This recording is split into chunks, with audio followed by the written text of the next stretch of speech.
Hello students, मेरा नाम है नितिन शर्मा। स्वागत है आप सभी का मेरे इस यूट्यूब चैनल पे जिसका नाम है डीसी क्लासेस। सो गाइस, आज हम जो टॉपिक स्टार्ट करने वाले हैं वो है प्रॉपर्टीज ऑफ डिटर्मिनेंट्स। यानी जो हमने डिटर्मिनेंट लास्ट वीडियो में टॉपिक पढ़ा था उसकी क्या क्या प्रॉपर्टीज होती है, हम उसके बारे में आज पढ़ेंगे। तो आइए स्टार्ट करते हैं properties of determinant.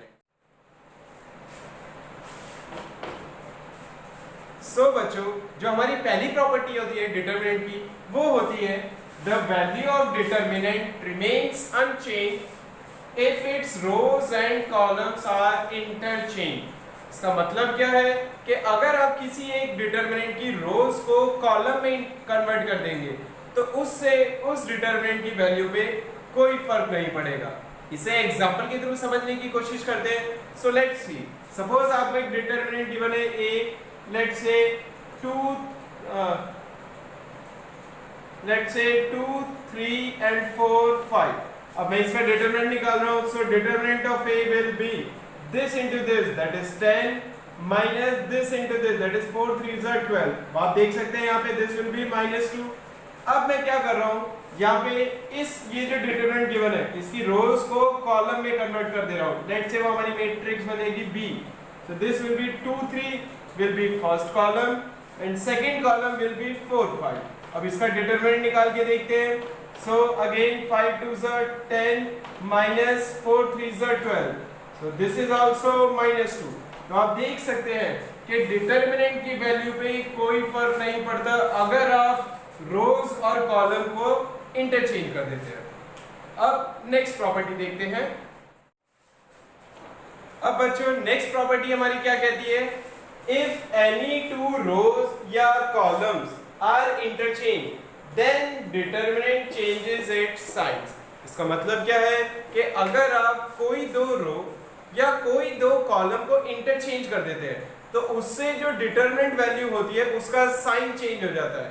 Sign change मतलब कि अगर डिटरमिनेंट का वैल्यू 2 है तो दो रोज को इंटरचेंज करने से उसकी डिटरमिनेंट वैल्यू -2 हो जाएगी। दैट इज साइन चेंज हो गया। इसे एग्जांपल के थ्रू समझने की कोशिश करते हैं।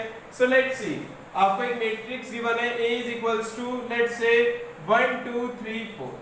अब इसका डिटरमिनेंट निकाल के देखते हैं। So this will be 4 into 1 that is 4 minus 3 2s are 6। सो इसका डिटरमिनेंट आ रहा है यहाँ पे -2। अब मैं क्या कर रहा हूँ यहाँ पे, लेट्स से मैं दो रोज को इंटरचेंज कर दे रहा हूँ, उसे मैट्रिक्स B एज्यूम कर लेते हैं। सो फर्स्ट रो हमारी आ जाएगी 3 4 एंड सेकेंड रो हमारी आ जाएगी 1 2। अब देख सकते हैं यहाँ पे मैंने दोनों रोज को इंटरचेंज कर दिया। जो फर्स्ट रो थी उसे सेकेंड रो बना दिया और जो सेकेंड रो थी उसे फर्स्ट रो बना दिया। अब इसका डिटरमिनेंट आप निकालेंगे। So again 3 2s are 6 minus 4 1s are 4। तो दोस्तों आप देख सकते हैं यहाँ पे कि डिटरमिनेंट की जो वैल्यू है उसका साइन चेंज हो गया है। -2 था तो +2 हो गया। सो यही हमारी प्रॉपर्टी है कि अगर आप कोई दो रो या कोई दो कॉलम को भी इंटरचेंज करें तो डिटरमिनेंट वैल्यू का साइन चेंज हो जाएगा।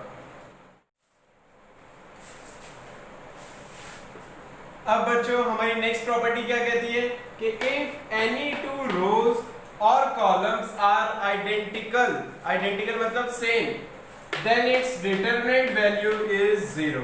मतलब अगर कोई भी दो रो या कोई भी दो कॉलम किसी भी डिटरमिनेंट की सेम हो तो उसकी determinant value always equal to 0 होगा। इसे एग्जांपल के थ्रू देखते हैं। सपोज आपको एक मैट्रिक्स गिवन है, लेट्स से 1 2 1 2। अब आप देख सकते हैं यहाँ पे दोनों रोज आइडेंटिकल है तो मैं यहाँ पे इसकी डिटरमिनेंट वैल्यू निकाल के देखता हूँ। So this will be again 2 into 1 that is 2 minus again 2 into 1 that is also 2।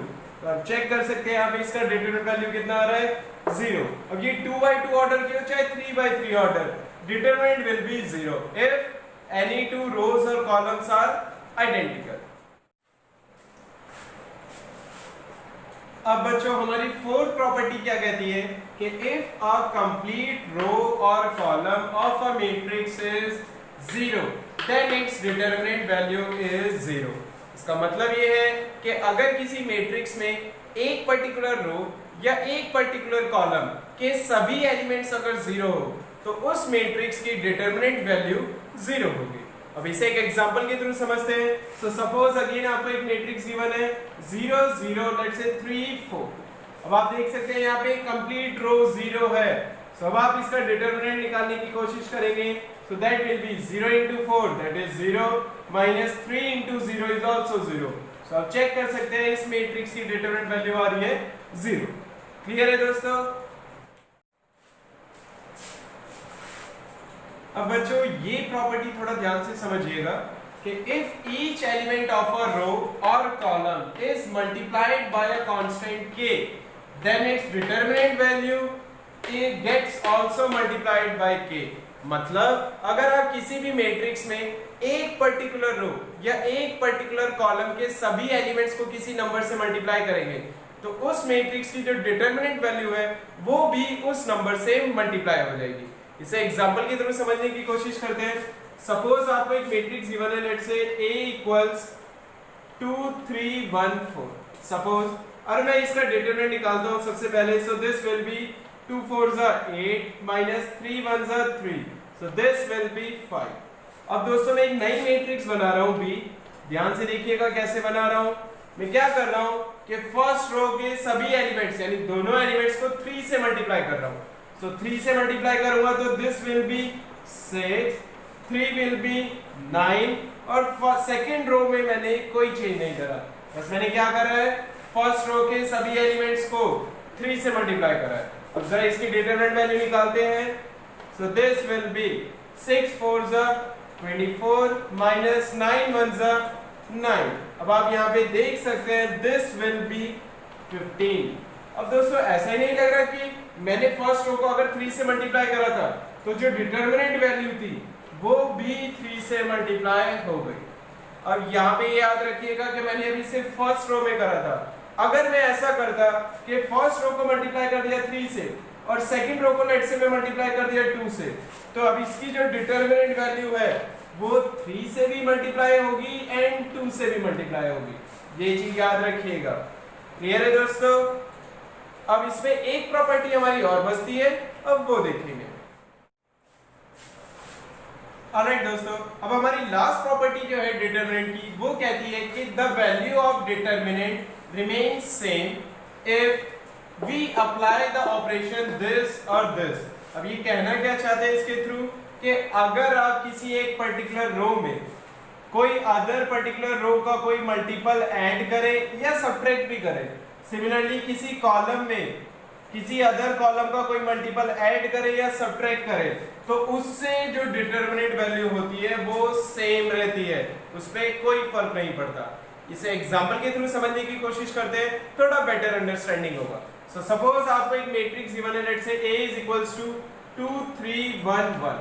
ध्यान से देखिएगा, मैं पहले इसका डिटरमिनेंट निकाल रहा हूं। So this will be 2 into 1 that is 2 minus 3 into 1 will be 3, so this is -1। अब दोस्तों मैं यहाँ पे क्या करने वाला हूँ, मैं यहाँ पे एक एलिमेंट्री ऑपरेशन लगा रहा हूँ कि R1 को मैं R1 plus 3R2 कर रहा हूँ। सो अगेन देखिए मैं ये रो वाला ऑपरेशन लगा रहा हूँ, मैं ऐसे ही कॉलम वाला भी लगा सकता हूँ। सो देखते हैं इसमें क्या मिलेगा। सो लेट्स से वो मैट्रिक्स बन जाएगी B और उसका हमारा किस तरीके से आएगा R1 plus 3R2, so 2 plus 3 will be 5, again 3 plus 3 will be 6, और सेकंड रो में हमने कोई चेंज नहीं करा तो हम एज इट इज लिखेंगे। अब इसका डिटरमिनेंट निकाल के देखते हैं। So determinant of B will be 5 into 1 that is 5 minus 6 into 1 this will be 6। अब आप चेक कर सकते हैं that is also -1। So determinant value पे कोई फर्क नहीं पड़ेगा अगर आप किसी एक रो में किसी अदर रो का कोई मल्टीपल ऐड करें या फिर आप सब्ट्रैक्ट भी करें। क्लियर है दोस्तों? सो प्रॉपर्टीज ऑफ डिटरमिनेंट हमारी इतनी ही है। अब इस पे बेस क्वेश्चन प्रैक्टिस जरूर कीजिएगा क्योंकि विदाउट प्रैक्टिस आप लोगों के कॉन्सेप्ट क्लियर नहीं होंगे। Thank you for watching this video.